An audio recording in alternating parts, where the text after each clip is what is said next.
Magandang umaga, narito na ang mga unang balitang hatid ng GMA Integrated News. May apela ang ilang bus operator sa Land Transportation Franchising and Regulatory Board o LTFRB. Ibalik na raw sana sila sa dati nilang ruta sa EDSA. Ano kaya ang reaksyon dyan ng mga pasahero? Mula Quezon City, may unang balita live si James Agustin. James. Susan, good morning. Iba-iba yung naging reaksyon ng mga nakausap kong pasahero. Kaugnay nga dun sa hiling ng mga city bus operators sa LTFRB na ibalik yung dating ruta ng mga city buses at muli silang payagan dito sa pinakakanang bahagi ng EDSA. Simula nang inilunsad ng pamahalaan ng EDSA Carousel, sa nakalaang busway na lang maaaring bumiyahe ang mga city bus sa kahabaan ng EDSA. Dahil dyan dumaraing ng maliit na kita ang ilang operator ng bus na inilipat sa ibang ruta. Kaya sa konsultasyon kahapon, hiniling nila sa LTFRB na ibalik ang dati nilang ruta kabilang na ang EDSA. Pabor naman kaya riyan ng mga commuter. Para sa mga suki ng EDSA Carousel, mas pipiliin pa rin daw nila na nasa busway lang ang mga city bus. Hindi raw kasi may kakaila na ang sistema ngayon, mas organisado. Kung sakali raw ibalik ang dating sistema sa sakayan ng bus sa EDSA, baka makikipagpatintero na naman sila sa ibang mga sasakyan at makipaghabulan sa mga kapwa pasahero. Kung ibabalik na naman dito, so kabal na naman sa ibang sasakyan kasi babalan ra sila eh. Kung dyan sa gitna, one lane lang yung takbo nila eh. Gusto namin dito. Bakit? Para mabilis paglabas doon sa MRT, dito na. Mas proper po dito kasi yung accident mas nababawasan or nalilesen kasi syempre may proper din na tawiran yung mga tao. Pero para kay Israel, mas gusto niya ang dating sistema na makakasakay na agad ang mga pasahero sa bangketa. Mas safe po kasi ron eh. Kasi doon sasakay ka na lang. Hindi ka natatawid pa rin sa bridge. Yun, pagkahinto ron, sasakay ka na lang. Kung mga pumapadyak naman sa designated bike lane ng tatanungin, wala na raw silang lulugaran kung babalik sa dating sistema ang biyahe ng mga bus sa EDSA. Wala na po kaming madadaanan eh. Saka line bike kailangan talaga sa mga biker eh. Alagaan ng buhay, kailangan din po. Delikado po sa mga nagbabike pag nandito na sila sa gilid. Dapat bigyan priority yung bike. Ayon sa LTFRB, hindi nila isinasara ang posibilidad na ibalik ulit ang mga city bus sa EDSA.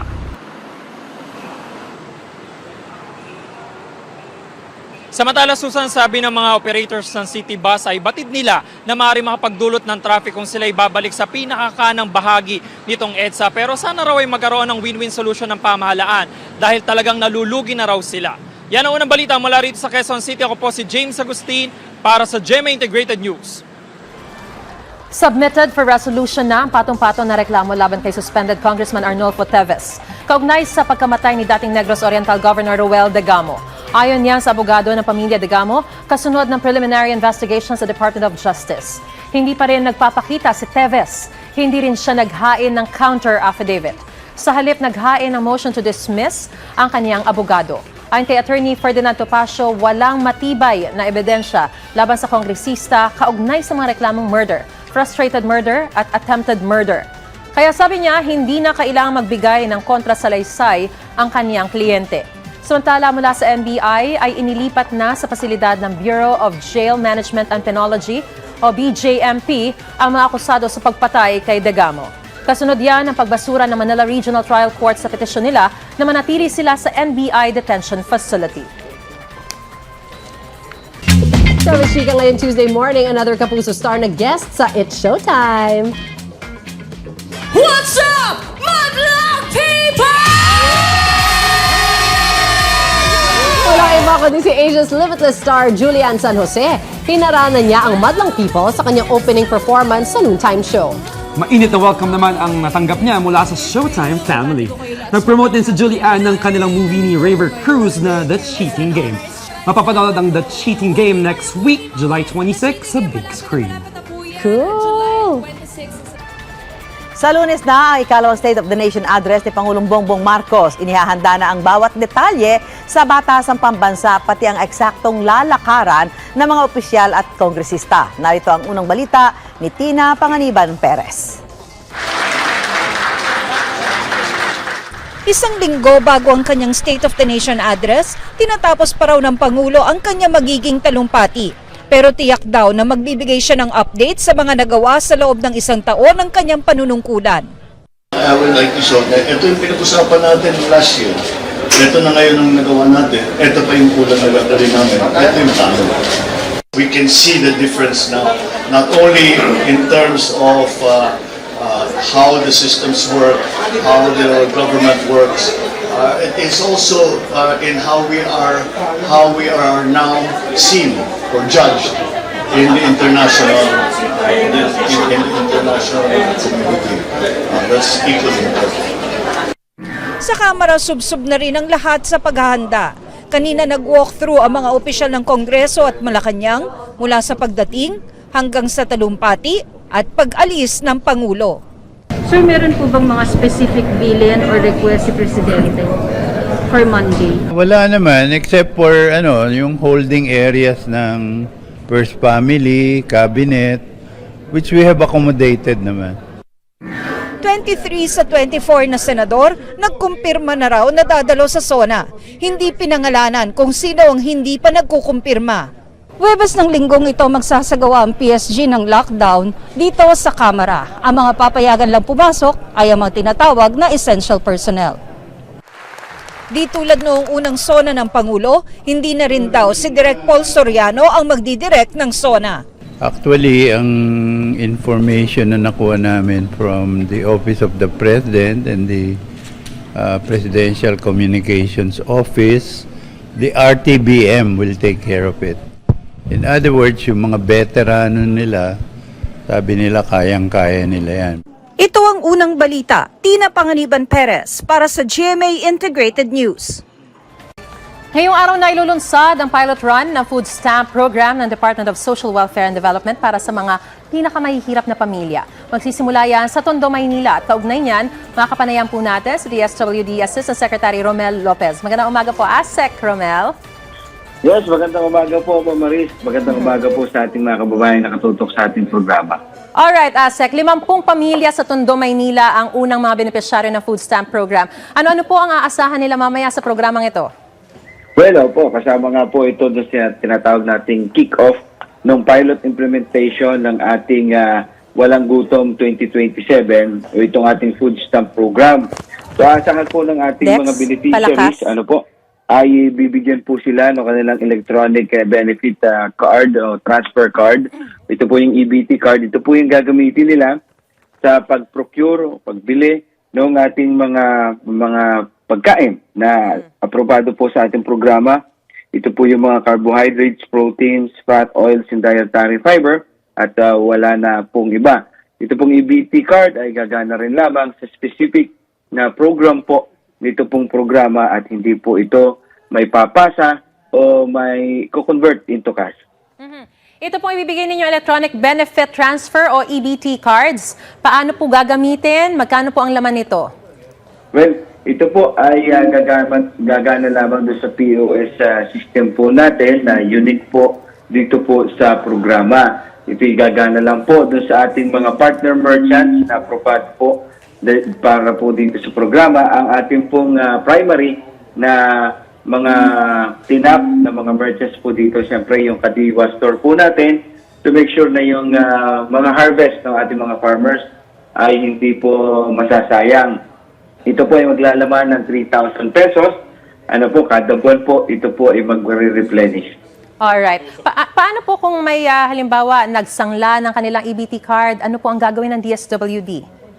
Well, ito po kasing EBT card po natin ay magiging unique po doon lamang po sa owner. So, sabihin na natin specify yung mga security feature po nito. May mechanism po tayo to make sure na we can validate kung yung may hawak ng card na ito ay indeed sila nga po yung talagang nakalista na miyembro po nitong programa. At ang kagandahan nga po nito, kahit isang lanin nyo, wala naman po kayong mapapakinabangan dito dahil yung laman po ng ating EBT hindi po convertible into cash, hindi po withdrawable. Talagang gagana lang po ito doon sa POS o dun sa system ng food stamp program at wala na po ibang ito magiging function. Hindi, kung halimbawa isasangla nila tas yung gagamit, kukuha siya ng mga pagkain, yung mga talagang kumbaga pasok dun sa pwedeng makuha ng mga beneficiary. Pwede ba yon? Yes, kasi yung mode of verification po natin, ini-ensure natin na yung nakapangalan, sila rin po ang nihawak yan, may tangan-tangan po niyan lagi sa pagbili po nila nung ating pong mga aprobado pong sinatawag nating sample food basket o yung mga pagkain na aprobado. So kasama po yan sa mode of monitoring and evaluation po natin to make sure na yung programa, siyempre, nasiserve niya yung purpose po niya. So in other words, hindi pwedeng i-withdraw ng beneficiary yung laman ng EBT card. Kailangan ipampalit lang yon o gagamitin mo lang yon kapag bibili ka ng mga pagkain o kung ano man yung mga talagang pasok lang doon sa EBT card na yon. Hindi pwedeng cash. Yes, tama po yun. Yan po yung very purpose ka, magiging iba po itong card po na ito. At kagaya nga po nung nabanggit ko kanina, magiging unique lang po ito doon sa ating beneficiaries. So hindi po ito yung kagaya ng ordinary natin ng mga ATM, debit card, na pwede po nating isaksak, siyempre. O gamitin doon sa mga ATM machines po natin. Gagana lang po talaga ito doon sa mismong programa na designed ito. Dito lang po sa food stamp natin sa pagbili ng ating mga approved po na list ng mga masusustansyang pagkain. Sa kailan po madaragdagan yung mga benepisyaryo nitong programa po ninyo sa buong bansa ba ito? Well, ito po kasi programa po natin, yung kick-off po natin today. Well, ito po yung ceremonial start po ng ating food stamp program. In the coming days and weeks, tuloy-tuloy na po yung pagdaragdag natin ng mga beneficiaries until ma-accommodate po natin yung initial po natin na target na 3,000 household para po rito sa ating pilot implementation. Bukod po sa Tondo, yung mga pilot areas na kabilang po sa programa ay yung Region 2 sa Isabela, Region 5 sa Dapchi-Torena, sa Camarines Sur din po, Region 6 sa Negros Occidental at Caraga sa mga bayan ng Dapa, Del Carmen at Santa Monica. Yung inaasahan po natin upscaling or national implementation po ng programa, mangyayari po ito next year, calendar year 2024, kung saan karagdagan 300,000 beneficiaries na po may include sa programa. Next calendar year 2025, another 300,000. And sa calendar year 2026, yun na po remaining 400,000 para mabuo na po natin yung intended talagang beneficiaries ng programa, which is 1 million po nating mga kababayan na categorized at food poor, na sila po talaga yung target nito pong ating food stamp program. Sek, linawin ko lang kung sakaling hindi ka kabilang pa dito sa programang ito pero kinakailangan mo ng tulong ng DSWD, pwede bang mag-apply? Kailangan ba mag-apply o ang DSWD ang pipili sa mga beneficiary lamang? Well, ang technically po kasi, meron po tandaan po natin ng DSWD po ang gumagawa po ng profile of the poor sa tulong po ng National Household Targeting System for Poverty Reduction. So ito rin po yung isa sa ginagamit nating method sa pagkuha ng mga potential beneficiaries ng 4Ps program po natin. So with the same method po sa pag-identify sa mga mahihirap, ito rin po yung ginamit natin sa pag-identify sa mga possible beneficiaries po nito pong ating programa. Kung ang ating po mga kababayan, feeling po nila ay supposedly dapat kasama sila dito, pero bakit hindi po sila nakasama? May grievance mechanism naman po para sa programa at ang isa po sa mga in place na mechanism para po dyan, maaari po sila makipag-ugnayan sa kanilang mga local social welfare development office para po yung mga LSWD sila po ang mag-signify sa atin at mag-inform sa DSWD ng mga potential candidates po natin para po ma-assess po natin sila for their possible inclusion. Tandaan po natin, ito pong pilot implementation ay tatagal mula po July hanggang December para makita natin kung ano po yung mga maaari natin i-improve sa programa ng pagdating po ng national implementation sa susunod po na taon, na-improve na po natin ito, yung mga mali na rectify na po natin para po mas maayos natin maipatupad yung programa. At kabilang nga po rito, yung mga kababayan natin na sa tingin nila ay sila'y karapat-dapat, pero hindi nga po kasama doon sa ating targeting system na yun. Alright, good luck po sa food stamp program ng DSWD. Maraming salamat DSWD Assistant Secretary Romel Lopez sa impormasyong binigay niyo po sa amin. Magandang umaga po sa inyo. Magandang umaga po. Salamat. Mabilisan chika tayo mga kapuso. Graduate na ng grade 12 si Sparkle artist Althea Ablad.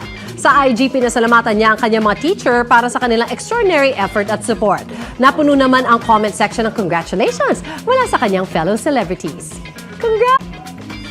Enjoy sa Norway si Scarlett Snow Bello. Matching Wow. outfits pa siya with her parents, Dr. Vicky Bello at Hayden Co. Very happy and grateful daw siya na ma-explore ang parte na yon ng mundo. Sabi pa niya, yan ang the best trip of her life. Samantala, may update naman si The Missing Husband star Yasmin Curdy sa kanilang home renovation. Sa kanyang IG, pinakita niya ang malaking space sa kanilang bahay. Tinanong niya ang kanyang followers ano kayang pwedeng gawin sa space na yan. Inaasahan darating ngayong linggo ang paunang 5,000 piraso ng plastic card para sa paggawa ng mga driver's license. Ayon kay Land Transportation Office Officer in Charge Hector Villacorta, itatakda pa nila kung saang lugar unang gagamitin ang mga ito. Bukod sa papel at plastic na driver's license, maaari nang makakuha ng e-driver's license sa LTMS portal. Inaayos na raw ang implementing rules and regulations kaugnay sa paggamit nito. Igan, mauna ka sa mga balita. Panoorin ang unang balita sa unang hirit at iba pang award-winning newscast sa youtube.com/GMA News. I-click lang ang subscribe button. At sa mga kapuso abroad, maaari kaming masubaybayan sa GMA Pinoy TV at www.gmanews.tv.